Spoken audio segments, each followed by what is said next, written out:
किसान भाइयों, आप लोगों को मेरी तरफ से प्रणाम। मेरा नाम आभास चंद्र मंडल है। हम अभी वर्तमान में जो मत्स्य प्रशिक्षण एवं प्रसार केंद्र मीठापुर में उसमें व्याख्याता के पद पर स्थापित हैं। आज हमको आप लोगों के सामने एक शेयर करना है कि केज और पेन कल्चर, ये चूँकि नई तकनीक है। आप लोग केज के बारे में तो नहीं जानते हैं, पेन के बारे में आप लोगों को पता है, आप लोग कर रहे हैं, लेकिन नहीं जानते कि पेन होता क्या है। सबसे इम्पोर्टेंट पार्ट है जो केज कल्चर है, ये वहाँ के लिए अच्छा है। केज और पेन कल्चर, ये दोनों केज पेन मछली पालन के लिए उपयोगी है और बीज तैयार करने के लिए भी उपयोगी है। यानी कि आप बिना ज़मीन का पानी में नर्सरी बना सकते हैं, पानी में मछली बीज तैयार कर सकते हैं। स्पॉन से, फ्लैटो फिंगरलिंग से, ईयरलिंग, कुछ भी बना सकते हैं। इसीलिए आजकल जो केज और पेन जो है, ये वैज्ञानिक दृष्टिकोण से बहुत ही अच्छा तकनीक है। खास करके जो केज कल्चर है, ये बहुत धीरे धीरे पॉपुलर हो रहा है। खास करके उन क्षेत्रों में जहाँ पानी बहुत ज़्यादा लगा रहता है, कई पानी बहुत बड़ा पानी एरिया है, जहाँ पर भूमि नहीं है, जहाँ नर्सरी बना पाएँ, तालाब भी डूब गया। इससे केज जो है उन एरिया के लिए जहाँ जलाशय हो, जो बड़ा बड़ा ऑक्सबो लेक्स है, मन है, जो वेटलैंड्स है, जो वेटलैंड में सालों भर पानी रहता है, जिसमें 15 फीट 20 फीट पानी रहता है सालों भर, वैसा वेटलैंड में भी आप केज और पेन कर सकते हैं। तो केज होता क्या है जान लीजिए। केज का जो मीनिंग है, हिंदी मीनिंग, उसका मीनिंग होता है पिंजरा। इसमें होता है क्या कि पिंजरा का मतलब है चारों तरफ से बंद रहेगा, नीचे भी बंद रहेगा, साइड भी बंद रहेगा, ऊपर भी बंद रहेगा, उसी का नाम है केज। आजकल ये केज रेडीमेड आ गया है, आपको बहुत मेहनत नहीं करना पड़ता है। सरकार की ओर से केज पर अनुदान की भी सुविधा है। आप लोग जानकारी के लिए बता दूं कि अभी बिहार सरकार की ओर से भारत सरकार एक है मत्स्य समता योजना है, जिसमें केज कल्चर पर भी अनुदान की सुविधा है। इसका आप लाभ उठा सकते हैं। इसके अलावा अगर आप खुद से करना चाहते हैं तो केज रेडीमेड आता है। आपको जो नीलकमल है, बहुत सारा दास कंपनी है, ये फाइबर का बनाया हुआ मिल जाता है, सिर्फ आकर के इंस्टॉल कर दें। केज होता है जो साइज़ होता है, इसका साइज़ जान लीजिए। एक केज का साइज़ होता है 6 मीटर बाय 4 मीटर, यानी 6 मीटर लंबा होगा, 4 मीटर चौड़ा होगा, 4 मीटर गहरा होगा। ये एक केज हो गया। इसी तरह से ऐसा 4 होता है। 4 केज मिला के उसको एक बैटरी बोलता है। एक बैटरी में 4 केज होता है। इसको सामान्यतः भाषा में लोग केज बोलते हैं कि केज कल्चर, यानी कि एक बैटरी में 4 केज होता है और जैसे 4 खाना होता है। जैसे सिंपल से हम लोग देहाती भाषा में हम लोग बात करें, जो मच्छरदानी होता है, जो मच्छरदानी समझिए केज है। उल्टा मच्छरदानी, जो मच्छरदानी ऊपर का पार्ट जो हम लोग सोते हैं उसको नीचे रख दीजिए, चारों को ना ऊपर, यानी नीचे बंद हो गया, ऊपर खुला हो गया, फिर ऊपर से उसको ढक देते हैं। वैसा ही बना होता है। तो ये रेडीमेड साइज़ बन के आता है फाइबर का, इसी साइज़ का बन के आता है और वो जाल बना के देता है। जाल को लटका देते हैं, चारों को नाम बांध देते हैं। 6 मीटर लंबा, 4 मीटर चौड़ा, 4 मीटर गहरा, चारों को बांध देते हैं। उसमें 2 जाल होता है, एक होता है बाहरी जाल, एक होता है अंदर का जाल। अंदर का जाल घना होता है और बाहर का जाल थोड़ा सा बड़ा फांस होता है, ताकि पानी को ठीक से आने जाने में सुविधा हो, या जाल को कोई कहीं डैमेज नहीं हो जाए, कटपट नहीं जाए। वो प्रोटेक्टिव है, वो उसके संरक्षण के लिए बनाया जाता है।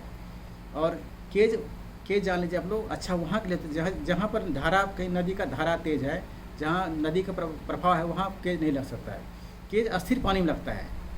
केज है अस्थिर पानी में लगेगा और उसमें पानी की गहराई कम से कम 20 फीट 15 फीट हो तो ज़्यादा अच्छा होगा। उसके लिए केज अच्छा है। इसका सबसे बड़ा फ़ायदा क्या है, आपको कितना भी पानी क्यों नहीं हो, केज लगा दिए, केज पानी के अनुसार से फ्लोटिंग करते रहता है, ये डूबता नहीं है। ये फ्लोटिंग केज, इसका नाम है फ्लोटिंग केज। इसमें फ्लोटर ड्रम होता है, फाइबर का ड्रम होता है, लगा रहता है, फाइबर का ड्रम लगा रहता है उसमें, ताकि वो डूबता नहीं है। इसमें क्या होता है, जो बताए, दो जाल होता है, एक बाहरी जाल, एक अंदर का जाल। अंदर का जाल होता है 2 से 4 mm का मेश साइज होता है, यानी जिससे आप बच्चा बाहर नहीं जा सके, उसे 2 से 4 mm होता है। और जो बाहर का जाल होता है वो मोटा मोटी 10 सेंटीमीटर मेश साइज से के आसपास होता है। तो इसमें क्या करना है, जब जाल लटकाते हैं केज में, और क्या बता रहे, एडवांटेज क्या बता रहे थे कि आप केज को अगर आप पानी कहीं किसी एरिया में घट गया तो आप गहरे एरिया में लेके जा सकते हैं। नाम है फ्लोटिंग के, जहाँ ज़्यादा एरिया है वहाँ लेके चले जाइए। तो इससे आपको इसको शिफ्टिंग करने भी आसानी है। दूसरा फ़ायदा क्या है, पानी जितना भी बढ़ेगा केज ऊपर आते जाएगा। तीसरा फ़ायदा क्या है, केज में मछली क्या होता है, मछली को अच्छा वातावरण मिलता है, क्योंकि ऊपर में रहती है। पानी जो जितना गंदा संदा होता है नीचे चला जाता है, बैठ जाता है। इससे पॉल्यूशन से जो मछली को कम फेस करना पड़ता है। तालाब में क्या होता है, नीचे मिट्टी में जमा होता है तो पॉल्यूशन धीरे धीरे पानी में आ जाता है, इसलिए मिट्टी पर उसको मछली पर प्रभाव पड़ता है। केज में क्या होता है, वो गंदगी जो है धीरे धीरे पानी के नीचे चल जाता है, तो मछली पर इसका दुष्प्रभाव नहीं पड़ता है।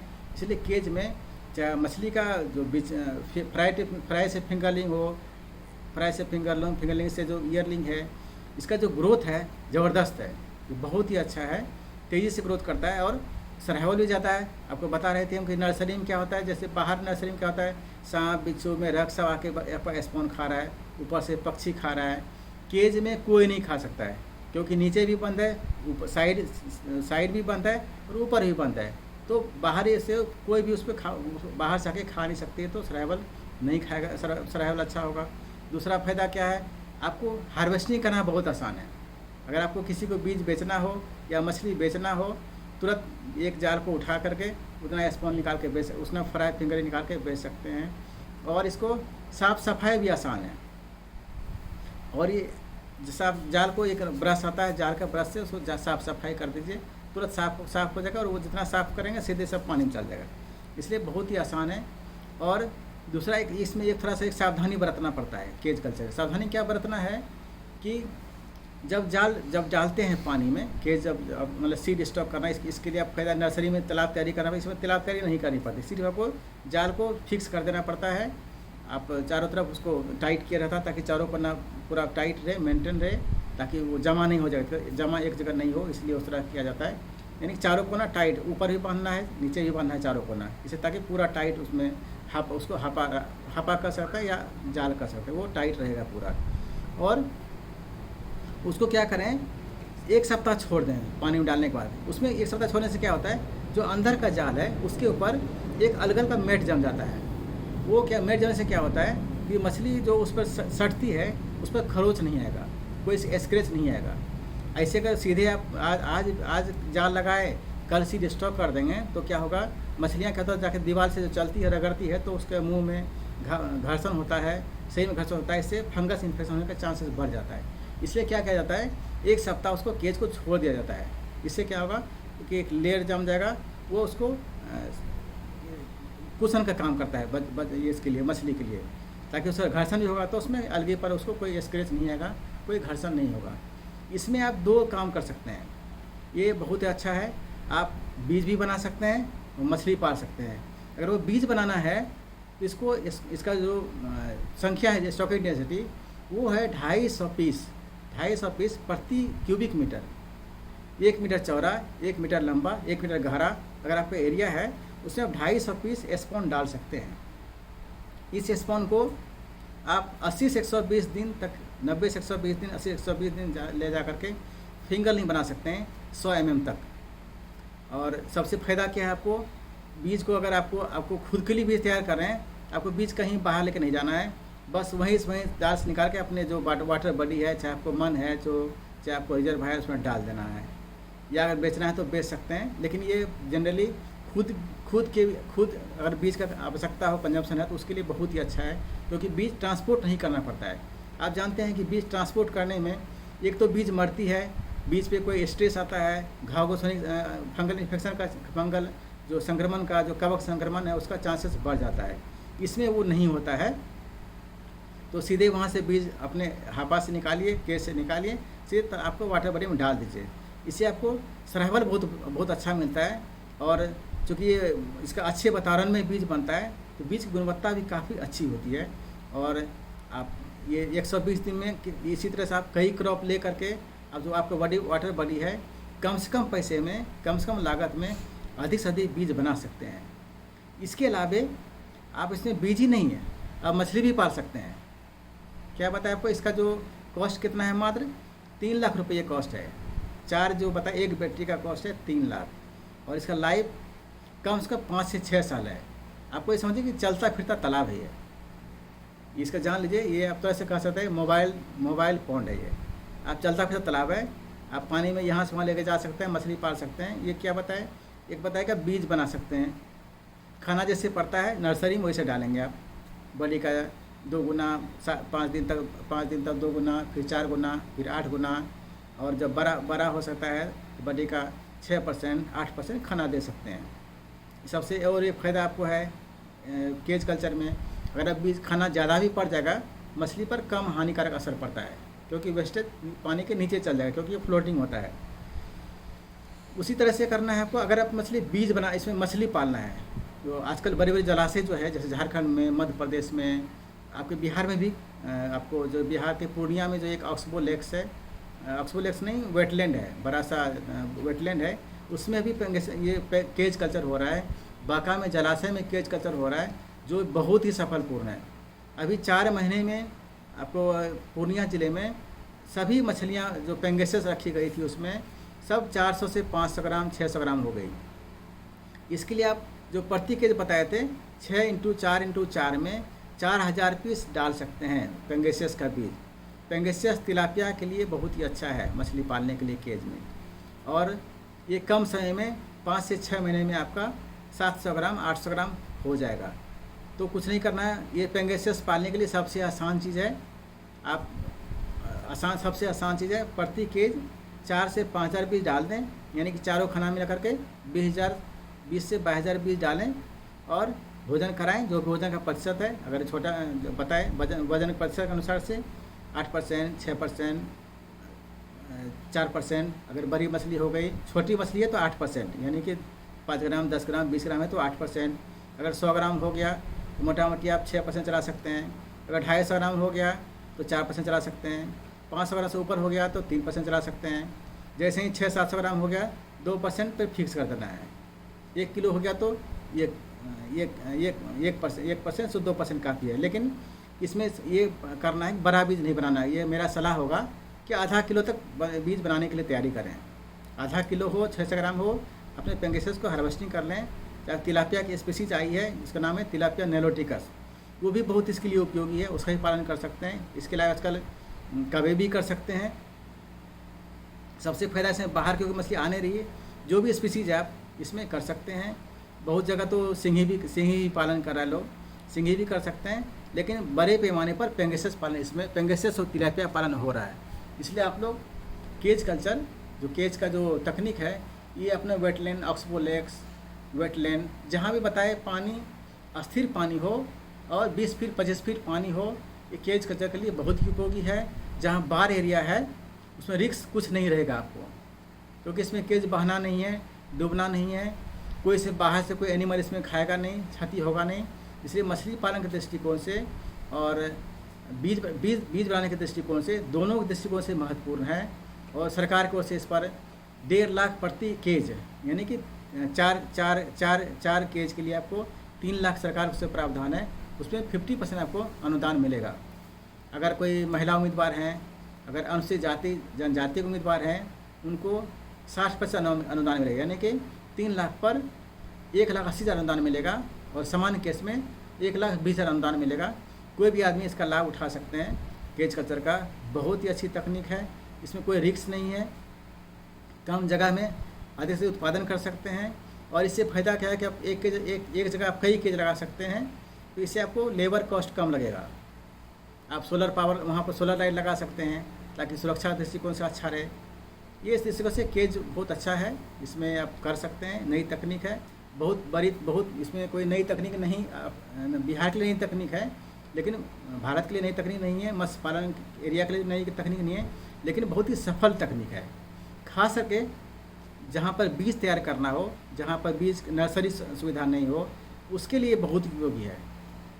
इसलिए बीज पालन के लिए और मछली पालन के लिए दोनों दृष्टिकोण से जो केज कल्चर है बहुत ही अच्छा तकनीक है। उसी प्रकार है पेन कल्चर। केज कल्चर क्या है, पानी के बीच में रहता है, यानी कि पानी के अंदर रहता है। जहाँ पर पानी ज़्यादा है, 15-20 फीट है, वहाँ केज होता है। उसी करीब में पेन कल्चर। पेन कल्चर क्या होता है, जिस वाटर बॉडी में, चाहे वेटलैंड हो, जलाशय हो, चाहे आपको बड़ा कोई भी मन हो, ऑक्सबो लेक्स हो, जहाँ सेलो वाटर एरिया है, जहाँ की 6 फीट 7 फीट पानी है, 4 फीट 5 फीट पानी है, वो एरिया में पेन लगाया जाता है। पेन क्या है, कुछ नहीं, दो तरीका से बनता है। ये जो बांस का, छोटा छोटा बांस का स्प्लिट बेम्बू से बनाया जाता है, आप लोग किसान यूज भी करते हैं। जहाँ पानी को रोकना रहता है, पानी घेरना होता है, मछली के लिए आप बारी बनाते हैं। जो बारी बनाते हैं, पानी बहते रहता है, मछली नहीं जा पाती, वही बारी को पेन बोला जाता है वैज्ञानिक भाषा में। बांस का छोटा छोटा स्टिके से बना कर उसको धागे, इसको प्लास्टिक रस्सी से या नारियल रस्सी से गूँथा जाता है, ताकि उसको और उस नेट बना करके उसको जाल से सी दिया जाता है, ताकि जाल से क्या जो छोटी मछलियाँ हैं स्पॉन फ्राई बाहर नहीं जा पाएगी। उसका पर्पस यही है। वो इसको बोलते हैं पेन कल्चर। आजकल इसका एक नई तकनीक आ गई, जो बेम्बो स्टिक नहीं लगा करके मोटा जाल आ गया, उसको STP का जाल आ गया। उसका एक सिफरी आपको इंस्टीट्यूट है, आपको बैरकपुर कलकत्ता में उनके द्वारा बनाया गया है। 1.1 हेक्टेयर पर 50,000, याद रखिएगा। वो सप्लाई करता है, सिफरी के देख रेख में वो सप्लाई होता है पेन का। 1.1 हेक्टेयर के लिए 50,000 निर्धारित है, और इसका एरिया भी निर्धारित है। नहीं तो बिहार में आपको जानते हैं बांस की कमी नहीं है, जहाँ सस्ता बांस है, सस्ता लेबर है, वहाँ भी बना सकते हैं।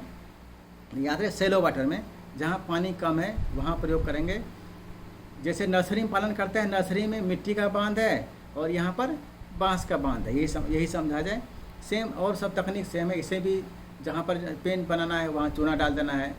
अगर खाओ मछली है तो उसको निकाल देना है। खाओ मछली निकालने के लिए आप डाल सकते हैं, ब्लीचिंग पाउडर डाल सकते हैं, या आप महुआ खली डाल सकते हैं, कोई भी डाल सकते हैं। 100 किलो प्रति एकड़ ब्लीचिंग डाल सकते हैं, 8 क्विंटल महुआ खली डाल सकते हैं। ये डाल करके उस जो पेन एरिया है उसको, पूरे मछली को, जो खाओ मछली है उसको निकाल दें, मार दें। अगर नहीं तो भाई कई बार जाल चलें उससे भी निकल जाएगी। और उसका चूना डाल दें उसमें, क्योंकि सेलो एरिया है, उसमें प्रति एकड़ 100 किलो की दर से चूना डाल दें। उसके बाद उसमें गोबर से प्रयोग नहीं करना है। उसके बाद आप स्पॉन डाल सकते हैं या फ्राई फिंगरलिंग डाल सकते हैं। इसे भी कई तरीका है, सिर्फ 2-3 तकनीक है इसमें भी पेन कल्चर में। इसमें एक है समान तरीका है जो ट्रेडिशनल बोलता है उसको, दूसरा है अर्ध सघन खेती बोलता है, तीसरा है सघन खेती बोलता है पेन कल्चर में। जहाँ पर एक्सटेंसिव खेती है, जो कि समान घर मतलब कर सकते हैं, उसको देहाती तौर तरीके से करना है। वहाँ पर जो सीड स्टॉकिंग है 100 पीस प्रति क्यूबिक मीटर, 1 मीटर चौड़ा, 1 मीटर लंबा, 1 मीटर गहरा अगर एरिया है उसमें 100 पीस। अगर सेमी इंटेंसिव है तो उसमें 100 से 200 पीस स्पॉन। अगर इंटेंसिव है तो 500 पीस तक डाल सकते हैं। लेकिन क्या होता है, जैसे जैसे आपका सीड संख्या बढ़ाएंगे, आपका प्रबंधन का तरीका भी चेंज करना पड़ेगा। खाने का जो क्वालिटी है फूड्स का, वो चेंज करना पड़ेगा। बीच बीच में आपको हेल्थ मैनेजमेंट करना पड़ेगा। वो सब चीज़ करना बहुत ही आवश्यक है। इसीलिए पेन कल्चर, लेकिन ये पेन कल्चर बहुत ही लाभदायक है, क्योंकि इसमें भी क्या बताए, बीज को परिवहन नहीं करना पड़ता है। कम से कम एरिया में अधिक से अधिक बीज कम से बना सकते हैं, कम लागत बना सकते हैं, और परिवहन के दौरान जो मछलियों की मृत्यु होती है वो नहीं होगी, इससे आप बच जाएंगे। इसलिए पेन कल्चर भी बहुत ही लाभदायक है। भोजन का तरीका वही रहेगा। इसे भी 90 से 120 दिन में मछलियाँ आराम से जो फिंगरलिंग फ्राई बना सकते हैं। फ्राई से फिंगरलिंग से ईयरलिंग बनाने के लिए आपको इसमें ईयरलिंग बना सकते हैं। इसके लिए आपको एक जारा पार करना पड़ेगा, 7 से 8 महीने बीज को नर्सरी में पालना पड़ेगा उसी पेनी में, तब ईयरलिंग हो जाएगा। फिंगरलिंग बनाना है तो उसी में 4 महीने पालना है। अगर स्पॉन्ज से फ्राई बनाना है तो उसी में 15 से 20 दिन करना है। तो आप देख लीजिए एरिया में कैसा डिमांड है, उस अनुसार से कर सकते हैं। ये बहुत ही तकनीक क्या है पेन कल्चर, कुछ नहीं, या बेम्बो स्टिक का बना सकते हैं, उस पर उसको प्लास्टिक रस्सी से उसको गूँथ दें, और या तो रेडीमेड पेन आ रहा है उस पर डाल दें। तालाब के जैसे नर्सरी तैयारी करते हैं बताए थे, पूरे जो खाओ मछली उसको निकालते हैं, चूना डालें, तब बीज का स्टॉक करें और खाना डालें। जैसा वो भी बता दी, सघन और सघन और जो पारंपरिक तरीका है, तीनों विधि से कर सकते हैं। तो अगर आप सुविधा आपके पास है, एरिएशन सुविधा है, तो आप इंटेंसिव भी कर सकते हैं। अगर आपके पास एरिएटर है, पंप का अच्छा सुविधा है, ब्लोअर लगा सकते हैं, तो इंटेंसिव भी खेती कर सकते हैं। इंटेंसिव ज़्यादा लाभदायक है, कम एरिया में ज़्यादा होगा। थोड़ा उसमें सजग रहना पड़ता है, सावधानी बरतना पड़ता है। इसी का थोड़ा सा अगर इस बीमारी सब आता है तो ट्रीटमेंट है उसका, पोटासियम परमेंगनेट प्रयोग कर सकते हैं। प्रति एकड़ 2 से 3 ppm जो पोटासियम परमेंगनेट है यूज कर सकते हैं, नहीं तो चूना डाल सकते हैं। प्रति एकड़ 100 किलो चूना बीमारी होने स्थिति में, नहीं तो नमक प्रयोग कर सकते हैं आप अगर थोड़ा सा दिखता है। सबसे बढ़िया है जो पोटासियम परमेंगनेट 2 से 3 ppm प्रयोग कर सकते हैं अगर दिखता है तो। अगर जाल अगर मिट्टी में अगर थोड़ा सा देखते हैं कि मिट्टी में अगर गंदगी आ रहा है तो जाल चला सकते हैं। जाल चलाने से क्या होता है, मिट्टी में जो गंदा गैस है बाहर निकल जाएगा। प्रोबायोटिक प्रयोग कर सकते हैं अगर आपको लंबे दिन रखना है उसमें पेन में, तो प्रोबायोटिक प्रयोग कर सकते हैं, ज्यूराइड प्रयोग कर सकते हैं। यानी तालाब तरह ही प्रबंधन करना है। तालाब में वहाँ मिट्टी का दीवार है, ये यहाँ पर स्प्लिट बैम्बू का दीवार है। इसलिए पेन कल्चर भी बीज बनाने के दृष्टिकोण से, बीज उत्पादन के लिए दृष्टिकोण से, बीज पालन के लिए बहुत ही उपयोगी है। केज जहाँ पर एक्सेस पानी है, फ्लड है, उसके लिए बहुत उपयोगी है। पेन जहाँ सेलो एरिया है, जो वैसा वाटर बॉडी जहाँ कम पानी रहता है, बहुत बड़े एरिया में फैला रहता है, उसके लिए बहुत अच्छा है। इससे आपको परिवहन पर कम से कम परिवहन पर खर्च नहीं आएगा। मछली जो परिवहन में मिलती होती है वो खर्च आएगा। कम से कम लागत में अधिक से अधिक बीज आप बना सकते हैं। और आप जो वाटर बॉडी आपका है उसमें अधिक से अधिक बीज संचय कीजिए और उत्पादन अच्छा होगा, आपको काफ़ी लाभ होगा। हम इस समझ रहे हैं, हमको महसूस हो रहा है या हमको लग रहा है, अगर आप लोग थोड़ा सा इन बातों को सुनेंगे अच्छी तरह से या पालन करेंगे, तकनीक को अपनाएंगे, तो आपके लिए निश्चित रूप से ये तकनीक बहुत ही कारगर होगा, बहुत ही उपयोगी साबित होगा। धन्यवाद।